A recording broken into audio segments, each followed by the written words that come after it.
Tenemos hoy un tema fundamental que ojalá ustedes nos acompañen, estén con nosotros participando con sus preguntas y sus intervenciones, porque vamos a tocar el tema de la trata de personas, explotación y tráfico de migrantes. Habíamos estado ausentes en 2 programas debido a que tuvimos unas vacaciones, las primeras que tomamos en toda nuestra vida, por una invitación que nos hiciera, una invitación familiar de nuestras hijas, de tomar esas vacaciones, y por tanto estuvimos ausentes en la producción y en la conducción de Los Sabios en la Z. Pero estamos reintegrados de nuevo, dimos seguimiento a todos los acontecimientos, participábamos, sin embargo, a través del hilo telefónico de la telefonía en el Gobierno de la Mañana, en nuestras reflexiones junto a Bienvenido Rodríguez, y por eso no hemos perdido el hilo, la continuidad del desarrollo de los acontecimientos del país.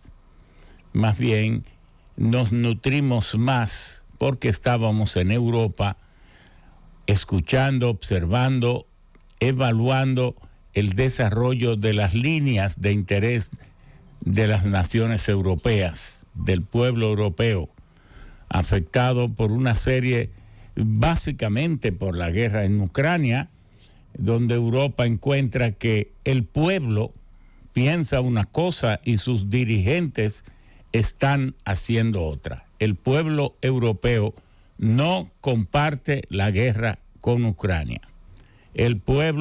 Los pueblos europeos, que son 27 naciones, no estuvimos en las 27, estuvimos en alguna, pero al consultar nos decían, no hay un solo pueblo de esta Europa, de la Unión Europea, que comparta lo que están haciendo nuestros gobiernos. Y es compartir con Estados Unidos un peligro que no existía. Nosotros teníamos relativa tranquilidad, relativa paz, un buen suministro de combustible, tanto de carbón como de petróleo como de gas natural, que viniera de Rusia, de aquí o de allá. Si no lo tenemos de algún otro lugar que no es el nuestro, vendrá. Y si teníamos el más barato, de excelente calidad, cercano y en plena abundancia, ¿por qué tenemos nosotros que sustituir ese suministro barato, ese suministro? Los precios de los combustibles, todo iban declinando, iban bajando, los precios de los alimentos iban también bajando hace un año. ¿Y por qué tenemos nosotros entonces que desarticular esto, descontinuarlo, para estar ahora importando sobre todo gas natural desde otros continentes, desde Qatar, desde Estados Unidos? Y entonces, como no hay gasoducto ni puede haberlo, desde Estados Unidos a Europa, ese gas que viene de Europa es un gas que tiene que ser licuado. Licuado porque el gas por gasoducto le llega a Europa cuando la nación que lo suministra está en Europa o está en Asia, y hay una continuidad continental entre Asia y Europa. Entonces hay 11 gasoductos que van desde Rusia hasta las naciones europeas por tierra. Pero ese es el gas gaseoso, en estado gaseoso, el gas natural que les llega a ellos, pero si lo envía a Estados Unidos, como no hay posibilidad de un gasoducto por tierra, tiene que ser por barco. Y ya ese gas es un 30% o más, mucho más caro. Y eso ha disparado el costo de los alimentos, el costo del transporte, el costo de todo. Pero además ha entorpecido y afectado la cadena de suministro. Cuando no hubo agresión de Rusia a ninguna de nuestras naciones, nos decían. ¿Por qué uno tiene que buscarse una guerra cuando no la tiene? La invasión de Rusia a Ucrania, como dijo el Papa, dijo, bueno, sí, censuramos esa invasión, censuramos las guerras, censuramos la violencia, pero ahí no es todo blanco y negro. Las culpas están compartidas entre Zelensky y Putin. Porque, ¿por qué si Ucrania incluso ha sido favorecida siempre con el suministro del gas subsidiado? Antes se lo robaban, porque como son tantas las tuberías, las perforaban y se robaban el gas, pero por mucho tiempo. Esto ha ido dándosele forma y todavía hay lugares. Pero fíjese si ese gas que cruza Ucrania, en medio de la guerra, no ha habido un solo atentado a ninguno y son miles de kilómetros. No ha habido un solo atentado a esos gasoductos que todavía están suministrando gas a Europa. Están más caros, se ha reducido el volumen, pero todavía se sigue el suministro, porque Europa habría que prácticamente cerrarlo si tuviera que depender solo del gas de Estados Unidos y del gas de Qatar y del gas de algunos destinos, porque Europa ahora tiene décadas dependiendo del gas ruso, pero también del gas argelino, del gas tunisiano y del gas de Marruecos. Ahora va a entrar en poco el de Libia, que suministran cerca de un 30, 25 o 30% de el gas natural de Europa, y lo hacen por gasoducto, pero gasoducto que cruza el Mediterráneo por debajo del fondo del mar, o en el fondo del mar, perdón,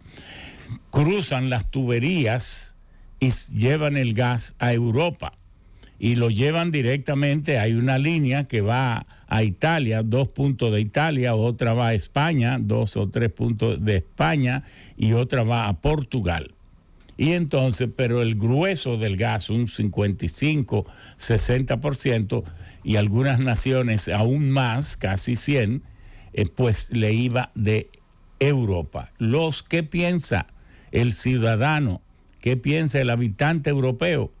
Que se han buscado un problema muy grave, porque no es solo un problema de suministro de gas natural, de suministro de petróleo, de suministro de carbón, sino un problema de amenaza a la paz, porque esta guerra, que ya tiene un año, va incrementándose y va agravándose.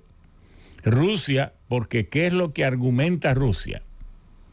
Rusia lo que argumenta es que hay un propósito desde hace años de hacerle daño a la integridad rusa.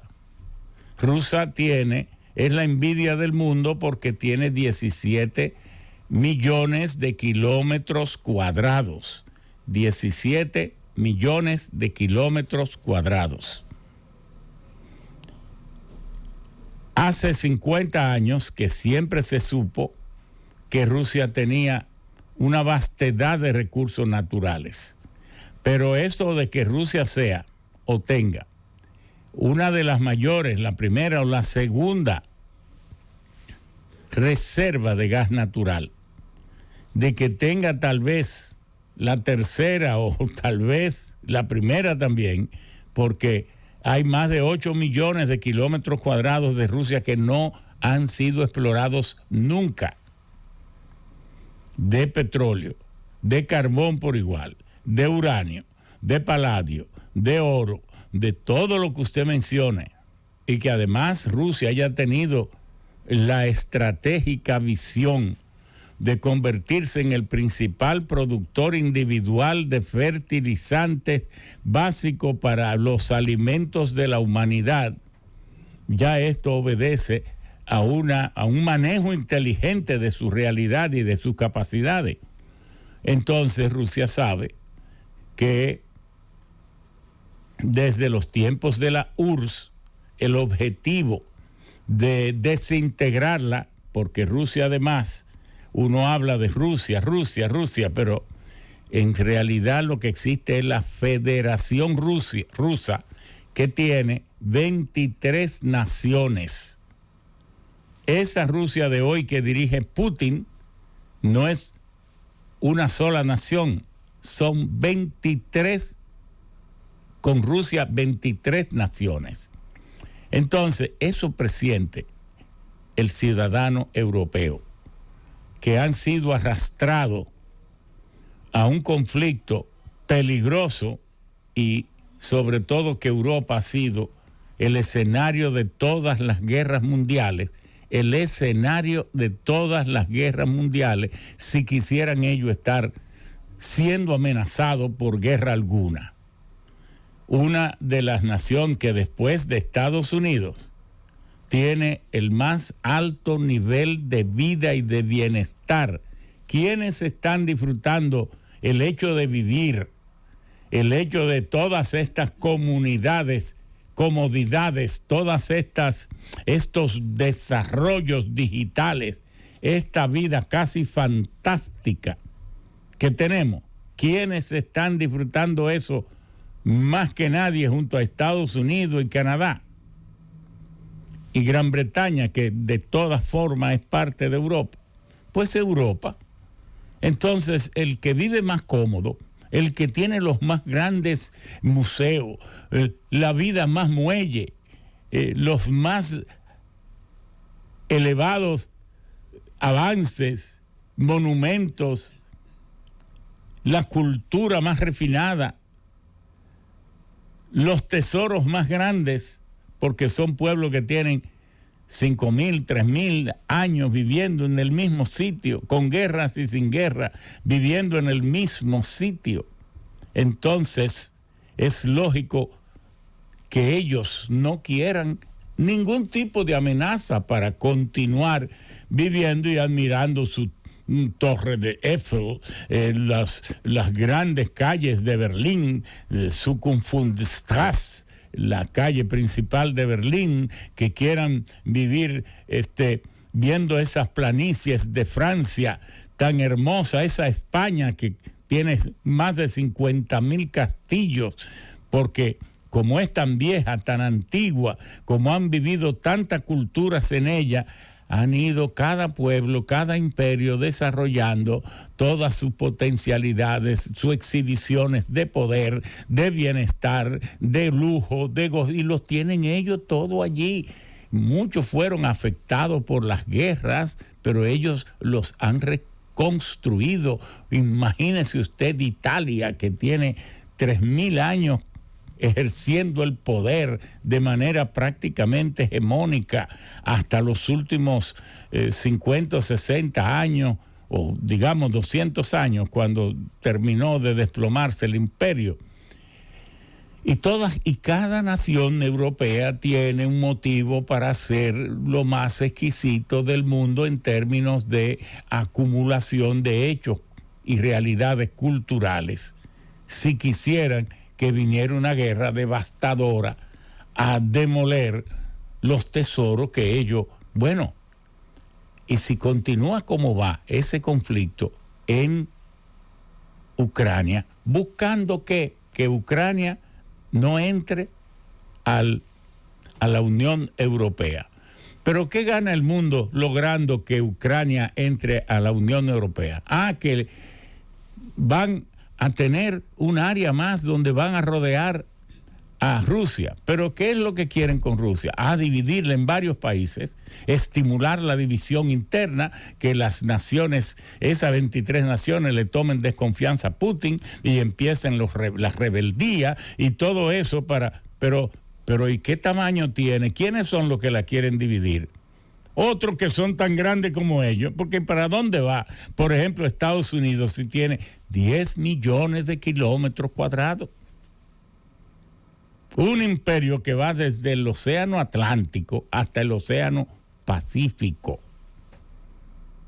¿Y para qué quiere más territorio? Porque Canadá no tiene ínfulas imperiales, porque Canadá es más grande en territorio que Estados Unidos. Pero es un país de apenas 45 millones de habitantes, más 40 millones, no llega a 40 millones de habitantes. Tampoco es un país hegemónico, es un país rico, pero rico mediano. Cuando usted va a ver el Producto Interno Bruto de Canadá, apenas tiene 1.800.000, 1.700.000. Los que tienen 1.800.000, 1.7 trillones. El que tiene 20 trillones, 22, es Estados Unidos. Y ahora China, porque tienen 1.400 millones de habitantes, 10 millones de kilómetros cuadrados, y es fácil pasar China a tener un Producto Interno mayor que el de Estados Unidos, que es la potencia más rica, solo porque su población cuadruplica la de Estados Unidos. Y no tiene que ser ni la mitad de rico, sino con que tenga el 30% de la riqueza per cápita de Estados Unidos por tener 1.400 millones, ya puede tener un Producto Interno Bruto, que es la sumatoria de todos los bienes y servicios producidos en un año para un país o para una entidad demográfica cualquiera. Así se mide el Producto Interno Bruto. Y encontramos allí que los pueblos europeos no quieren esa guerra, pero sus dirigentes están empeñados en ella, aunque ahora están surgiendo muchas divisiones, que si esta guerra se prolonga por unos meses, usted verá que habrá naciones de la Unión Europea que van a decir: esto me está perjudicando mucho, me voy a salir de esto, porque así como no tengo objetivos muy claros, no tengo que seguir en ella. Y eso se está observando que puede agrietarse, lo que sería un golpe geopolítico estratégico muy grande para la nación principal que está llevando a cabo este problema, que es Estados Unidos de América, que debería más bien concentrarse en América Latina para tenernos contentos a todos, porque fíjense que en este conflicto, ¿quiénes son sus aliados? La Unión Europea. Pero ¿qué ha dicho México, Brasil, ahora Colombia, Argentina desde el principio? ¿Qué dijo Perú? Chile. Vale decir, el 90% de América Latina, ¿qué han dicho? Censuramos la guerra y la violencia, pero no vamos a sancionar ni a Putin ni a Rusia. ¿Y cuál es lo que procura esta alianza, Estados Unidos, la Unión Europea? Que las naciones establezcan sanciones a Putin, a su camarilla, como se le dice, y al país, a la economía rusa, para que no pueda seguir en la guerra. Pero México dijo que no, Brasil dijo que no, Argentina dijo que no, y no lo ha hecho. Perú dijo que no, Chile dijo que no, Venezuela dijo que no. ¿Pero por qué lo dicen? Porque ya ellos hacen más negocio con China y dependen más de los fertilizantes rusos que de Estados Unidos. ¿Por qué? Porque Estados Unidos se ha descuidado mucho de América Latina por estar abarcando a todo el mundo. Si Estados Unidos escuchara este comentario, pienso yo que en vez de considerar que es un comentario con un sesgo en su contra, entenderían que es tal vez el mejor consejo. El que quiere tener a todo el mundo, tenga cuidado si se queda solo. ¿Por qué? Porque es posible dominar al mundo entero así como amuchachear a todo el mundo. No, eso no es posible. Entonces, este continente americano nuestro, que es de nosotros, que está aislado y que tiene una serie de virtudes que no tiene ningún otro continente, y no es por estar sobrevalorando lo nuestro. No, es que en palabras breves lo vamos a demostrar. ¿Por qué decimos que este continente es de nosotros nada más? Primero, porque por el lado de Asia estamos a 13,000 kilómetros. Segundo, del lado de Europa está separado de América por 6,000 kilómetros. ¿Por qué nunca ha habido ni se ha disparado un tiro en una guerra mundial en América? Porque quedamos demasiado lejos del escenario, de los escenarios de la guerra. Las guerras mundiales han sido en Europa, en Asia, en parte de África y hasta en Oceanía.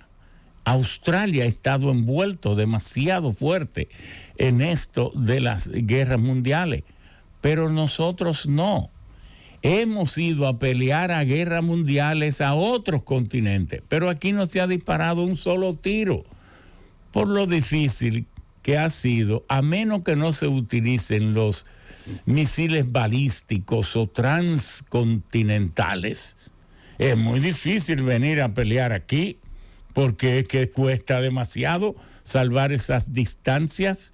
Eso solo es una ventaja para América. Pero mientras todos los continentes están en un hemisferio del planeta, ¿en qué hemisferio está Europa? En el hemisferio norte. ¿En qué hemisferio está Asia, que es el continente mayor? En el hemisferio norte. ¿En qué hemisferio está África, que es la tercera en tamaño como continente? En el hemisferio sur. ¿En qué hemisferio está el último, el más pequeño de los continentes, que es Oceanía, con Australia y todo eso? Está en el hemisferio sur, en el fondo. ¿En qué hemisferio está América? O dividiendo el planeta en dos. Estamos en los dos hemisferios, porque América es el único continente que va desde el polo norte al polo sur. Nosotros separamos el océano Atlántico del océano Pacífico. Nosotros generamos la mayor parte, el 80% de las corrientes marinas, lo generamos nosotros, porque cuando las aguas del Atlántico quieren seguir a unirse con el Pacífico, nosotros las paramos y las devolvemos para atrás. Pero todos los continentes están ahora mismo en una estación. ¿En qué estación del año está Europa? En invierno. Y Asia en invierno. Nosotros en todas. Porque América al mismo tiempo tiene todas las estaciones. Porque una parte de América está en invierno, pero la otra está en verano. Ahora mismo hace un frío tremendo en Canadá, pero un calor enorme en Argentina. Porque tenemos todas las estaciones.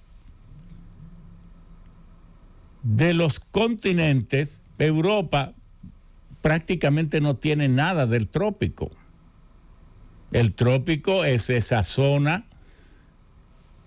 esa cinta que está en el centro, medio a medio al planeta, porque de la línea imaginaria del Ecuador hacia el norte, 3,000 kilómetros, eso es el trópico de Cáncer, y de la línea imaginaria del Ecuador hacia el sur, 3.000 kilómetros, eso es el trópico de Capricornio. Bueno, África está en el trópico de Capricornio casi todo y una parte en el trópico de Cáncer, pero un poquitito. China apenas alcanza algunas zonas subtropicales. Oceanía está fuera de los trópicos. Pero ¿y en cuáles trópicos está América? Todo, porque lo tenemos todo, porque ya dijimos que dividimos el planeta en dos. Entonces tenemos otra cantidad más de atributos que América podría, Estados Unidos como líder, ser el paraíso del planeta. Aquí no debería haber pobreza si tenemos los avances tecnológicos más grandes de la humanidad que jamás soñó tenerlo.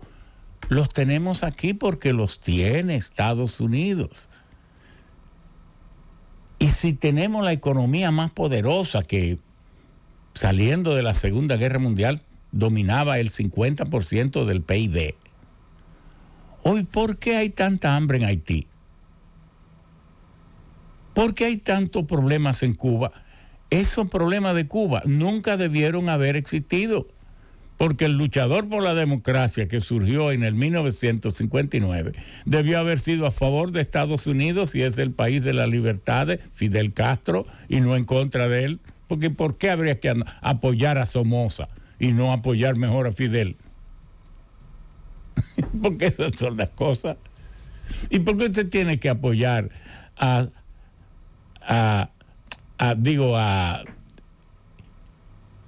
no fue Somoza, Somoza fue en Nicaragua, ¿verdad?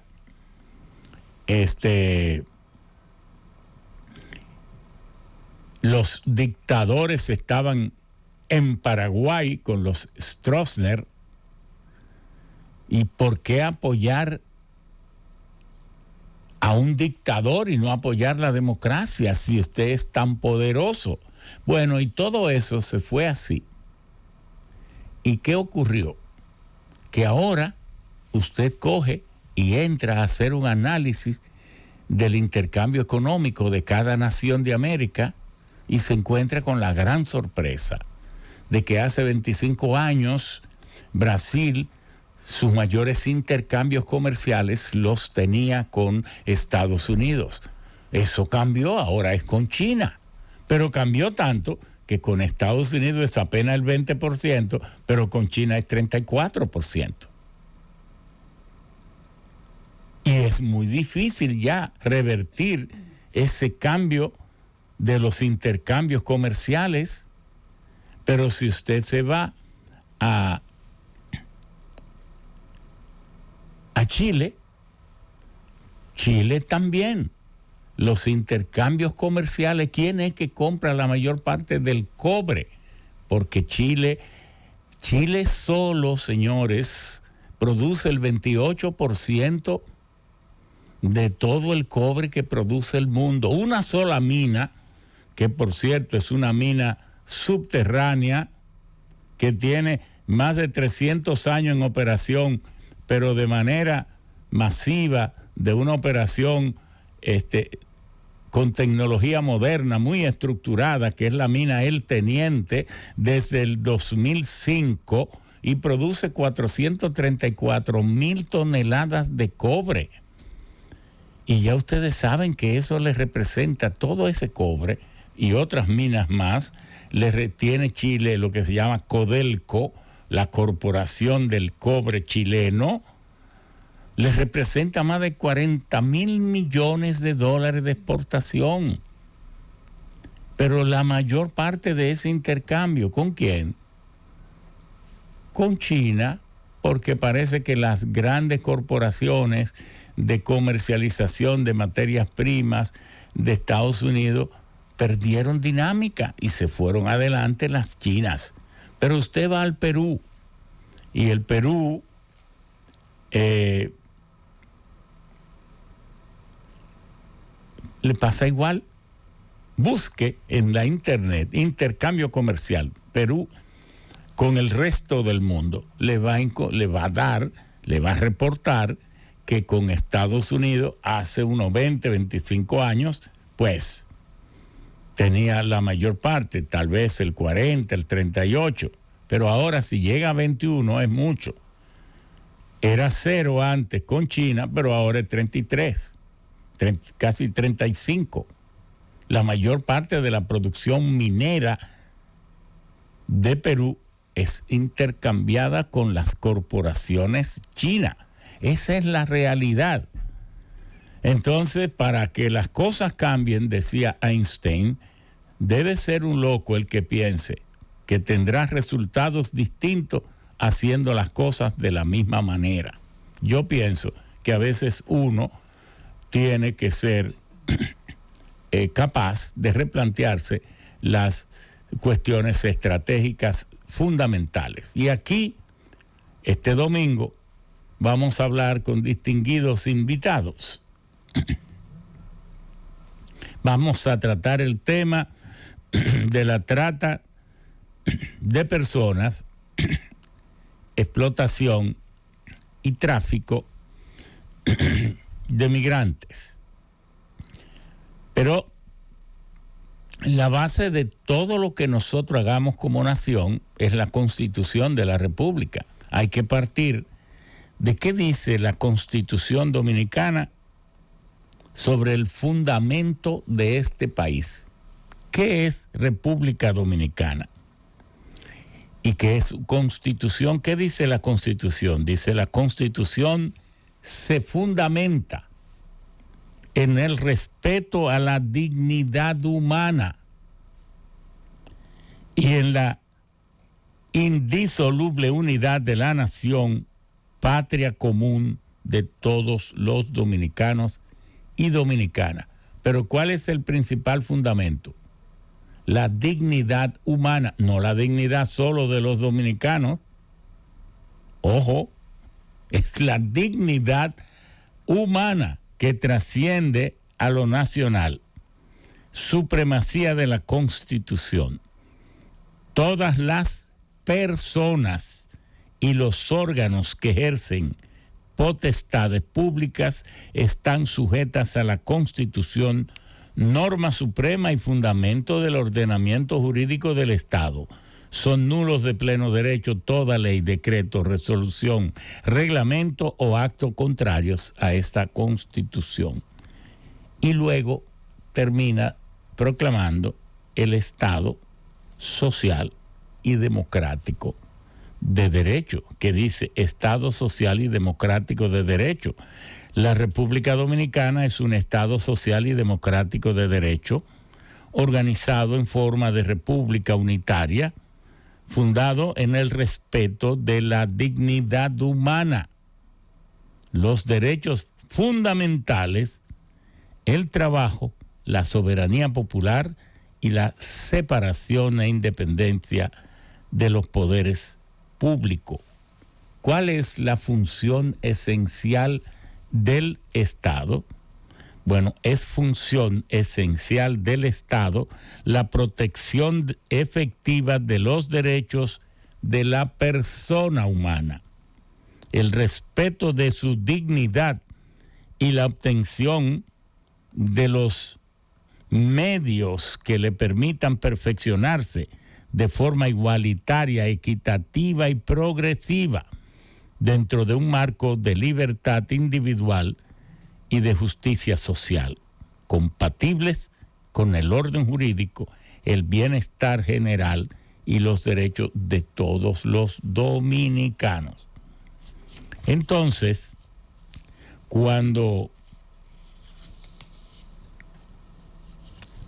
hay que leer también a este respecto lo que se llama, vamos a ver si lo encontramos aquí,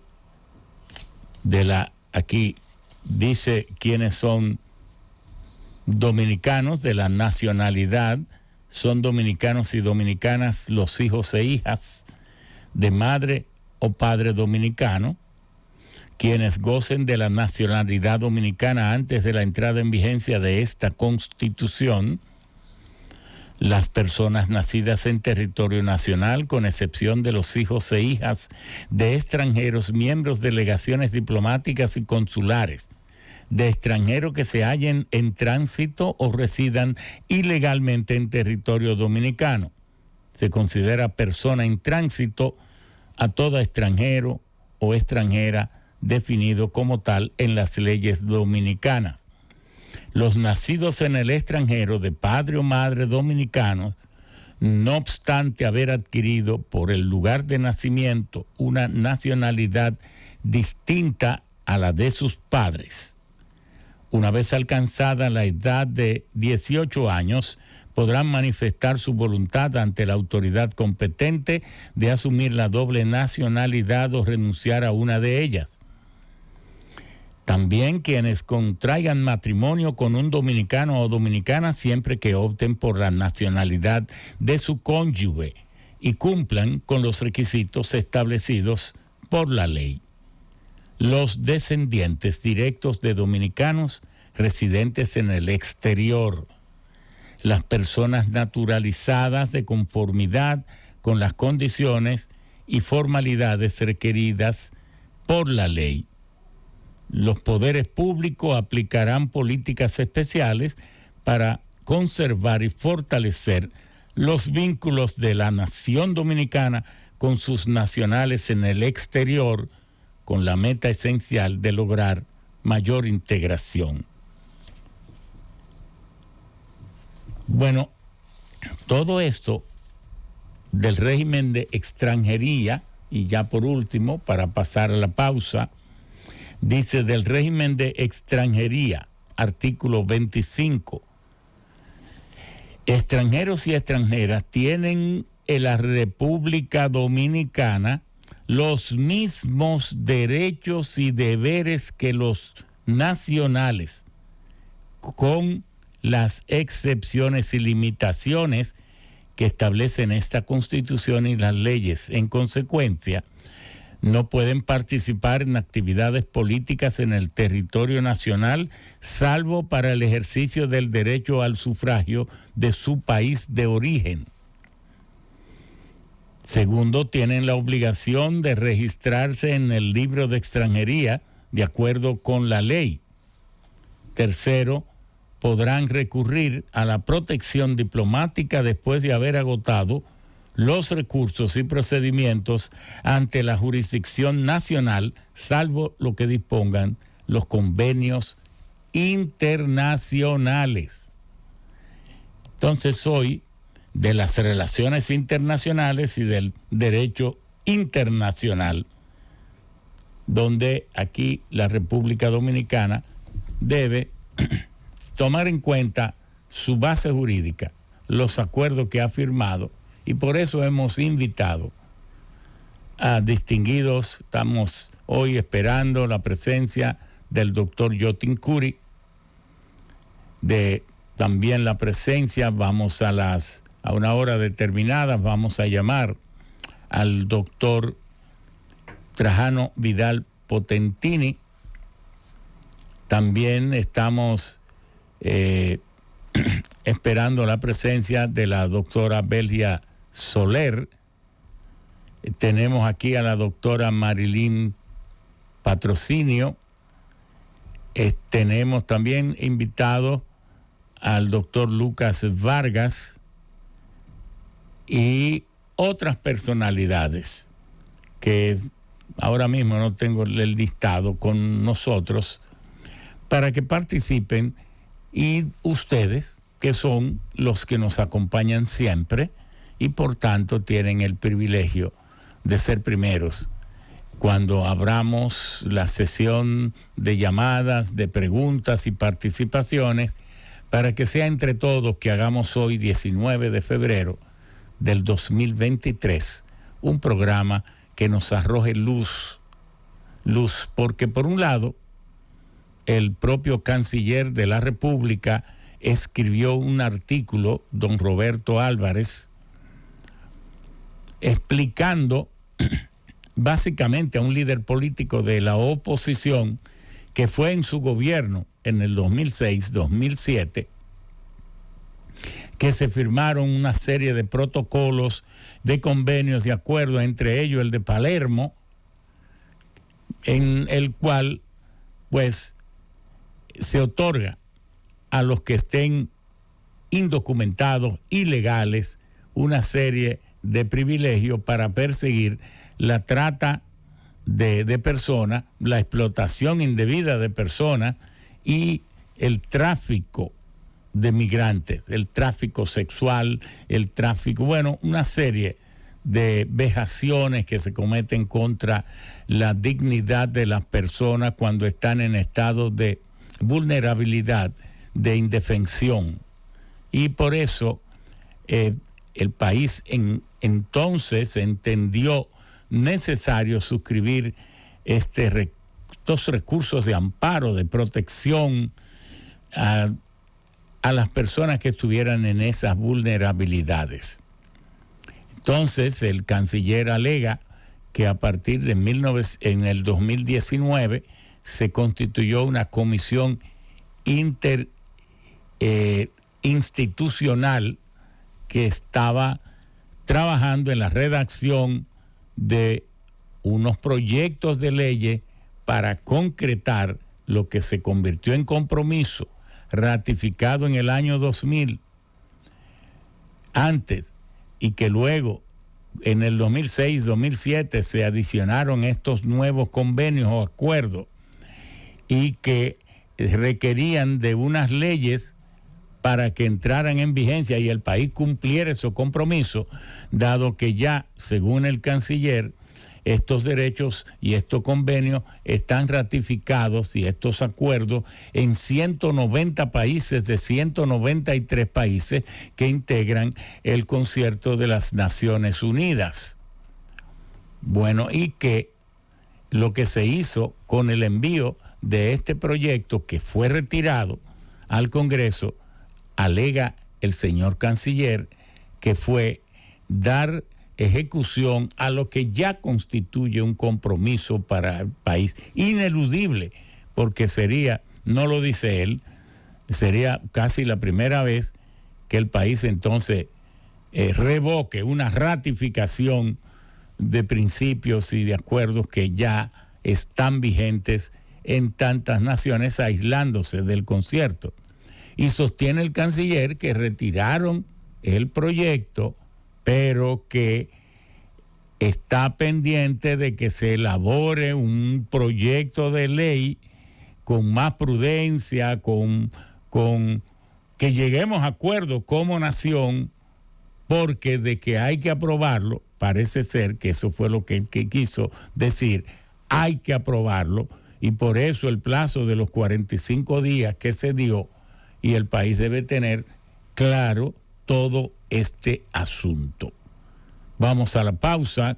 Remigio, haz uso del derecho de la pausa en Los Sabios en la Z. Hoy con este tema tan fundamental, la trata de personas, explotación y tráfico de migrantes, que se ha convertido en un tema fundamental para la tranquilidad del pueblo dominicano.